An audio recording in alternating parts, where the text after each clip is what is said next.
ডিভোর্সের পরে আমার স্বামী আমার হাতে একটা চিঠি দিয়ে বলল, আজ থেকে 6 মাস পরে তুমি এই চিঠিটা খুলে পড়বে। তখন আমি তাকে বললাম, লাগবে না আপনার চিঠি। যেখানে আপনিই জোর করে আমাকে ডিভোর্স দিলেন, সেখানে আমি আপনার চিঠি নিয়ে কি করব। এ কথা বলার পর সে আমাকে বলল, প্লিজ এই চিঠিটা নাও, এটাই আমার শেষ অনুরোধ। আর কিছুই বলবো না তোমাকে। ইচ্ছা না থাকা সত্ত্বেও তখন আমার চিঠিটা নিয়ে ব্যাগে রাখতে হলো। সবাই বলতে পারেন আমার ডিভোর্স কেন হলো। আসলে এই প্রশ্নটা আমারও, কেন সে আমাকে ডিভোর্স দিল এটা আমি নিজেও জানি না। তো আমাদের দুজনের ডিভোর্স হওয়ার পর যখন আমি বাসায় আসতেছিলাম, তখন লক্ষ্য করতেছিলাম আমার স্বামী কেমন জানি কান্না করতেছে। মনে মনে ভাবলাম, যা ইচ্ছা করুক তো, আমাকে নিজেই সে ডিভোর্স দিয়েছে।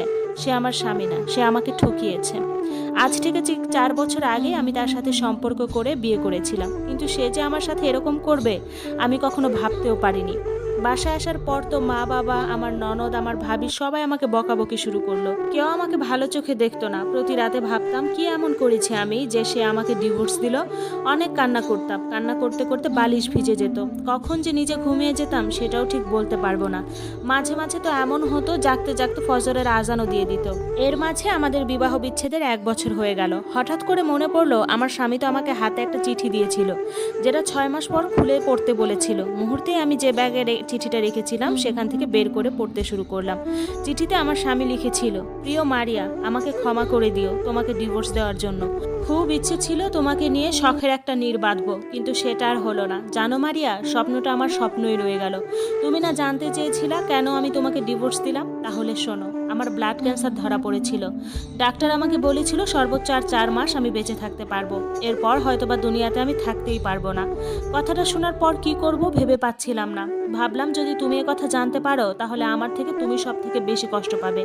আমি চাইনি তোমাকে কষ্ট দিতে, কারণ এই পৃথিবীতে তুমিই একমাত্র ব্যক্তি যে আমাকে সবচেয়ে বেশি ভালোবাসো। সামান্য একটু অসুস্থ হলে তুমি দিনের পর দিন কান্না করো, একটু জ্বর হলেই তুমি কত রাত না ঘুমিয়ে আমার জন্য পার করেছো। আর যদি আমি আমার এই অসুস্থতার কথা বলি তাহলে তো তোমার জীবনটা অর্ধেক শেষ হয়ে যাবে। আমি চাইনি তোমাকে কষ্ট দিতে, যার কারণে তোমাকে ইচ্ছাকৃতভাবেই ডিভোর্স দিয়েছি, যেন তুমি আমাকে অনেক বেশি ঘৃণা করো, অনেক অনেক। তোমার মন থেকে যেন একদমই চিরতরে মুছে ফেলো, আমার নামটাও যেন তোমার মুখে নিতে আর ভালো না লাগে। জানো মারিয়া, আমি তোমাকে অসম্ভব ভালোবাসি। তোমাকে ডিভোর্স দেওয়ার পর আমি অঝরে কান্না করেছি। কোনো কিছুই আমার আর করার ছিল না। তুমি আমার কাছে সেই লাল টুকটুকে একটা বউ, প্রিয়তমা স্ত্রী। আমার চোখে দেখা দুনিয়ার সব থেকে শ্রেষ্ঠ নারী হচ্ছ তুমি। তোমার মতো কাউকে আমি পাইনি।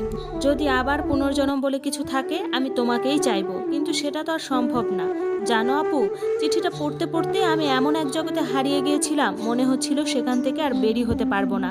জানো আপু, আমার জীবনের সবচেয়ে বড় ভুল কোনটা? সেটা হচ্ছে আমি যদি বাসায় এসে চিঠিটা খুলে পড়ে দেখতে পারতাম, তাহলে হয়তোবা সেই দিনই সবকিছু জেনে যেতে পারতাম। হয়তোবা শেষ কয়েকদিন আমি আমার স্বামীর সেবা যত্ন করে যেতে পারতাম।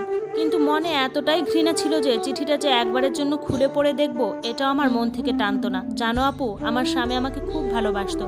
কোনো কারণে যদি আমি কোনোদিন রাগ করতাম, তাহলে আমার রাগ না ভাঙানো অবধি সে কখনো একটা দানাও মুখে নিত না। আমাকে যে কত ভালোবাসতো সে সব সময় আমাকে সাপোর্ট দিয়ে আসছে। যখন আমরা একসাথে ঘুরতে যেতাম আমাকে পছন্দের জিনিস কিনে দিত, কিন্তু সেই মানুষটাকে আমি একটুও বুঝতে পারলাম না। আজও আপু আমি এখনো বিয়ে করি নাই, আমার কোনো ছেলে মেয়েও নাই। ভাবতেছি পরে জীবনটা কিভাবে কাটাবো। একটা মেয়েকে ডিভোর্সের পর কখনোই কেউ বসিয়ে খাওয়ায় না। আমার ফ্যামিলি থেকে অনেক পাত্র দেখতেছে, মাঝে মাঝে ঘটক আসে, সুন্দর সুন্দর ছবিও নিয়ে আসে। সবাই বলতেছে যে ছেলেটা ভালো, বিয়ে করে নাও। বিদেশ থেকে অনেক ছেলেরা প্রস্তাব নিয়ে আসে, কিন্তু আপু জানো, আমার স্বামীর কথা যখন মনে পড়ে তখন আমার দুনিয়া একদমই এলোমেলো হয়ে যায়, চারপাশ অন্ধকার হয়ে আসে। কিভাবে আমি তার এত স্মৃতি ভুলে থাকবো? আমার স্বামী আমাকে কত ভালোবাসতো, সুন্দর খাইয়ে দিত, কত জায়গায় ঘুরতে নিয়ে যেত। আমি যদি অন্য আরেকজনের কাছে যাই সে কি আমাকে এরকমভাবে ভালোবাসবে? আপু তুমিই বলো। এতক্ষণ যে কথাগুলো শুনতেছিলেন সেগুলো একটা আপুর জীবন কাহিনী। আমরা মানুষ কতই অদ্ভুত, তাই না? আমরা না জেনে না বুঝে একটা মানুষকে ভুল বোঝা শুরু করি। আমাদের সবসময় উচিত অপর প্রান্তে যে ব্যক্তিটা আছে তার মনকে একটু বুঝে চলা।